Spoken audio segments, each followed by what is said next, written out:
protestantes, evangélicos e católicos falam do mesmo solo da fé cristã, que coloca, no exemplo de Cristo, o seu modelo de vida, o seu Senhor e o seu Salvador, que aos olhos do mundo pode ter sido um fracasso, mas aos olhos da fé é o Rei dos Reis e Senhor dos Senhores. A fé cristã tem esse componente paradoxal. O maior é o menor, os últimos serão os primeiros. Então existe uma mudança na compreensão do que é a vida a partir de uma perspectiva cristã. Não é simplesmente o aqui, o agora, mas existe diante de nós um horizonte eterno que se abre, a vida eterna que existe em Cristo Jesus. Brasil Evangélico, pastor J.B. Carvalho, take 2. E o evangelho conquistou os godos, ostrogodos, visigodos, lombardos, normandos, bretões, saxões. A Europa declinou diante do carpinteiro crucificado. Como ele disse, quando eu for levantado, atrairei a todos até a mim. E todo esse movimento que conquistou o mundo. E hoje, a gente precisa entender que a igreja não tem uma fotografia só, ela tem muitas faces. Porque nós somos diversas denominações, com diversas expressões, com diversas culturas, com diversas teologias bíblicas, interpretações das Escrituras. Iago, take 1. A gente não pode olhar para os evangélicos como um grupo monolítico de práticas e crenças, como se dizer evangélico significasse realmente alguma coisa. Você se diz evangélico, você está dizendo que você não é católico, você não é espírita, você não é de uma religião afro, você não é muçulmano. Você está basicamente descrevendo pela negativa de que você participa de uma comunidade pós-reformada, que vem pela influência da reforma protestante, mas que abraça uma comunidade muito grande de crenças periféricas. Meu nome é Bernardo Kister, eu sou pai de 2 filhos, esposo também católico, já tem um bom tempo.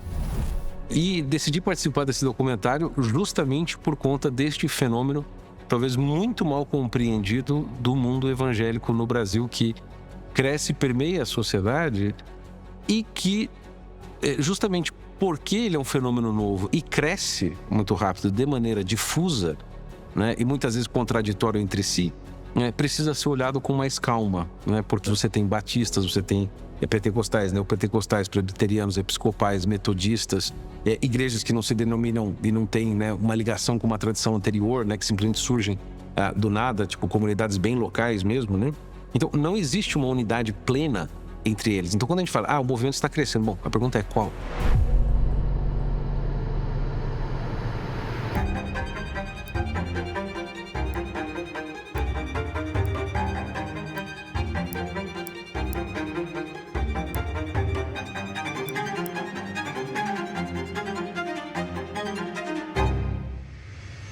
Meu nome é Jean Marques Regina, eu sou advogado, mestre em Direito pela Universidade de Mackenzie. A minha denominação é uma denominação histórica e uma denominação pequena dentro do nosso país. O luteranismo é a primeira vertente da Reforma Protestante, vem lá então com Martinho Lutero.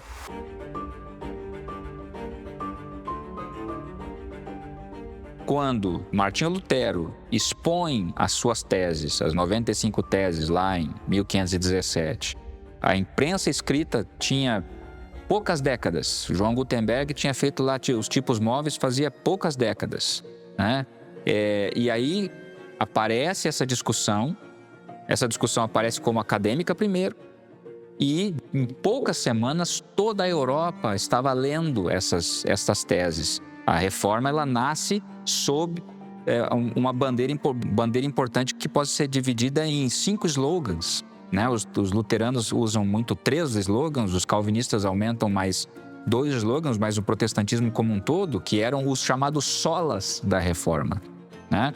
O sola gratia, somente pela graça, o sola fide, o somente pela fé, o sola scriptura, somente pela escritura, solus Christus e soli Deo gloria, somente Cristo e somente para a glória de Deus. Ou seja, a Bíblia é aquele livro que fala, o Espírito Santo que age diretamente, sem intermediário, sem um intérprete oficial ou autorizado, que deveria ser então a igreja e o clero como um todo. E isso criou 2 problemas fundamentais. Primeiro, a comunidade dos cristãos não tem mais, na figura do Papa, da hierarquia, um representante legítimo perante o Estado, que naquela época estava nascendo, né? E a segunda consequência das ideias de Lutero, principalmente com o livre exame, é que você criou uma falta de unidade de ideias e sentido comum da comunidade, porque as pessoas começaram a fazer as suas próprias interpretações da Bíblia. Então você perdeu a unidade de governo, a representatividade e a unidade doutrinal. E então isso gera uma desacomodação das placas tectônicas, porque ali você tem, então, pela primeira vez, os príncipes, os governantes, questionando ou se colocando a questionar dogmas que até então eram irrefutáveis, e não eram irrefutáveis necessariamente porque faziam sentido, mas eram irrefutáveis porque Roma locuta, causa finita est, né? Porque se Roma disse, é assim. Então é aí que você tem no mesmo... Logo depois você tem a Genebra de Calvino, você tem a igreja anglicana de Henrique VIII rompendo com Roma. O mesmo acontece na Escócia, na Holanda, na Suécia, na Dinamarca, na Noruega, no Palatinado calvinista de Frederico III e até mesmo na Prússia. Então, dali surge exatamente a ideia do ditado latino, cuius regio eius religio, né? Religio, ou seja, de quem é a região, o reino, deste também é a religião. Mas esses conflitos, que são históricos e desde a época de Lutero, né, geram diversas divisões e disputas, né, justamente por proeminência no meio do movimento. Não digo que são todos, mas muitos, né? E essa saturação de divisão vai criando nas pessoas que participam desses movimentos evangélicos um senso de confusão, de modo que você nunca vai conseguir ter um bloco uno. Enquanto para dizer, você é católico, é uma coisa muito mais simples de entender. Agora, evangélico, a pergunta, qual? Nós somos o quê? Luterano, batista, presbiterianos, metodistas, Assembleia de Deus. Mas nós somos ao todo, no fim do dia, nós somos todos o quê? Unidos pela mesma essência, que vem por lentes diferentes, mas nós somos todos evangélicos. E nós somos todos protestantes, herdeiros da reforma, né? Herdeiros desse movimento que começa no século XVI e vai tendo várias ondas diferentes. Nós contamos com uma lista de entrevistados que inclui lideranças pentecostais, neopentecostais, reformadas, parlamentares, juristas e muito mais. E não se engane, não é uma produção evangélica para evangélicos, é uma produção para todos, sobre um fenômeno religioso, social e cultural. Tudo isso sem caricaturas. E se você está chegando agora, nós somos a Brasil Paralelo, uma mídia independente com uma missão: resgatar os bons valores, ideias e sentimentos no coração de todos os brasileiros, sem relativismos, sem colocar a realidade em segundo plano. Nosso compromisso é buscar a verdade em primeiro lugar. Nesse momento em que falo, estamos prestes a completar 10 anos de história.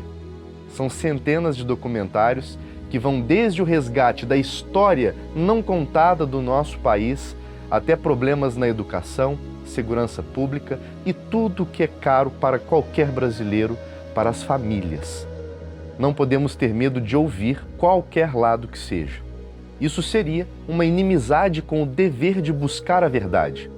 Queremos te propor um conteúdo que sirva para sua reflexão, conteúdo que desafie, que provoque, conteúdo que te faça aprender com profundidade. Porque no final, os fatos não aceitam espantalhos. Você está prestes a assistir a um documentário sobre um fenômeno que se verifica nas grandes cidades e nos interiores, nas periferias, nas universidades, presídios, hospitais, nos meios políticos, nas famílias e em tantas igrejas locais. Você vai ver de onde veio esse crescimento, vai entender como uma fé que começou ridicularizada e distante do poder se espalhou por cada canto, ocupou o rádio, a televisão, a internet e chegou ao centro da vida pública. Se você se preocupa com o tema da liberdade religiosa, com a vida dos cristãos na democracia brasileira, com certeza este documentário é para você. E antes de começar, saiba que tudo isso só foi possível porque milhares de brasileiros decidiram se tornar membros da Brasil Paralelo. São pessoas comuns que financiam diretamente o nosso trabalho e permitem que estudos e investigações independentes, como este do Brasil Evangélico, continuem existindo. Esta produção foi realizada sem nenhum centavo de dinheiro público. Ela só saiu do papel porque nossos membros assinantes tornaram isso possível. Por isso, desde já, eu quero fazer um convite para você que entende a importância desta produção. Torne-se também um membro da Brasil Paralelo.